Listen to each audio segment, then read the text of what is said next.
Tapi Mas Roy, aku tanya itu mereka tuh akses ke Jokowi kan enggak? Enggak, emang enggak. Serius? Iya. Aku tahu caranya Jokowi.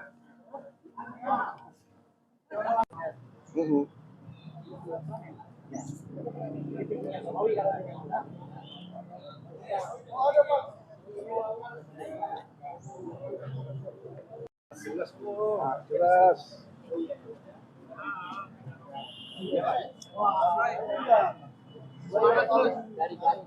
Saya memutuskan untuk melaporkan Andi Aswan dan Irjan Laurentius Irjan Bu ke Polda Metro Jaya. Soal pasalnya apa nanti kita akan lihat kepada penyidik di dalam ya, kepada pihak SPKT di dalam untuk memberikan saran-saran masukan dan kepada kuasa hukum saya serahkan. Tetapi yang paling parah itu Andi Aswan telah mengatakan bahwa saya wartawan palsu, pers saya itu palsu, yaitu kartu ini, mengatakan itu di TV nasional yaitu di Garuda TV.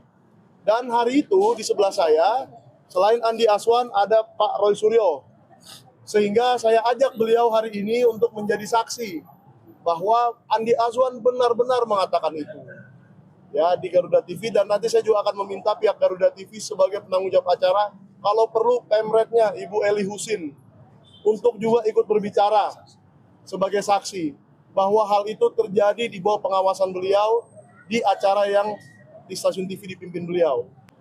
Di situ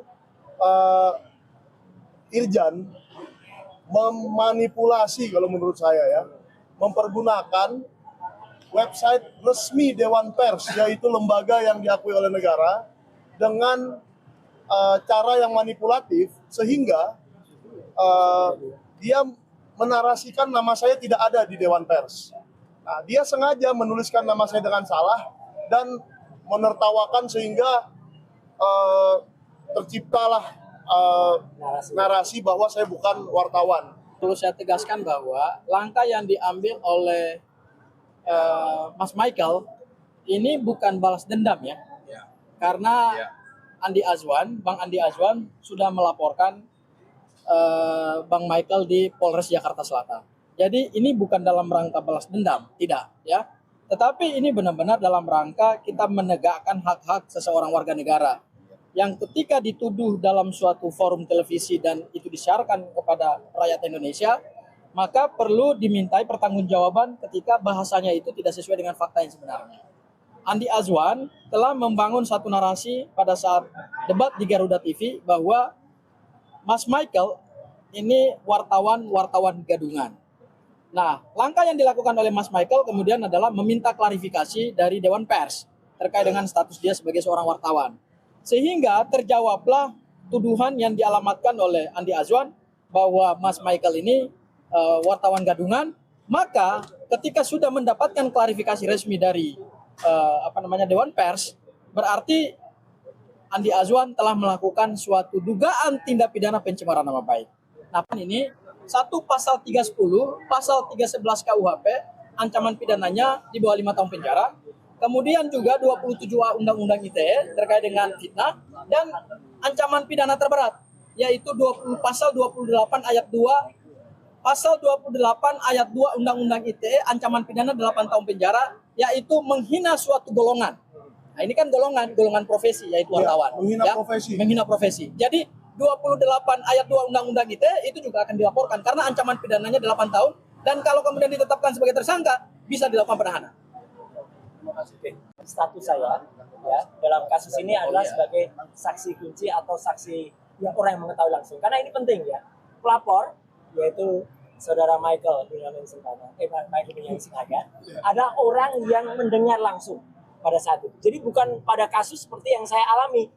Orangnya hanya melihat di televisi, kemudian dia berusaha tahu ini tanggal berapa sampai tanggal enggak. Saudara Michael dan saya mengalami sendiri peristiwa itu pada hari Rabu tanggal 8 Oktober 2025 di lantai 5 salah satu gedung pertokoan di Jakarta Pusat yang ada di gedung Sarinah ya di Jalan Tamrin ya. Itu peristiwanya kira-kira di atas pukul 7:30 ya, itu peristiwa terjadi. kualifikasi pelapor adalah jelas. Dia juga mengalami sendiri. Jadi clear betul pasal 310 311. Ya, bukan seperti sebelah sono ya, yang tidak melihat langsung, tidak mendengar langsung, hanya mengalami masukan-masukan dari orang-orang lain.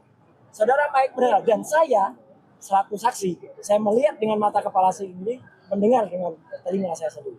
Jadi clear betul, saya ada di situ. Dan ada 2 orang yang memang dilaporkan. Andi Azwan memang berada di situ. Tapi yang satu lagi yang namanya Irjan, siapa tadi? Laurentius Irjan Buung. Ya, itu adalah membuat tayangan di podcastnya, namanya Mo1 TV. Itu yang bahasanya lebih kasar. Bahasanya beliau itu makanya dikenakan Undang-Undang ITE, ya, karena dia mengunggah dan kemudian menyebarluaskan. Ya, itu jelas. Pasal yang tadi disampaikan oleh Pak Gafur Haji adalah jelas betul ketika ada pasal yang dia menghina 27 dan 28. Itu clear banget ya gitu. Kalau yang 310 311 saya mendengar langsung, saya bisa menjadi saksi dan nanti kalau untuk menilai tayangan yang ITE itu, tayangan podcast itu nanti pasti ada ada ahli ITE, ada ahli bahasa dan lain sebagainya. Jadi jelas betul bahwa apa yang mereka lakukan itu sungguh-sungguh sebuah hal yang masuk pada pasal-pasal di dalam Kitab Undang-Undang Hukum Pidana kita dan juga masuk ke dalam Undang-Undang Informasi dan Transaksi Elektronik. Saya support betul Mas Michael dengan Sinaga dan juga teman-teman lawyer yang membersamai. Terima kasih.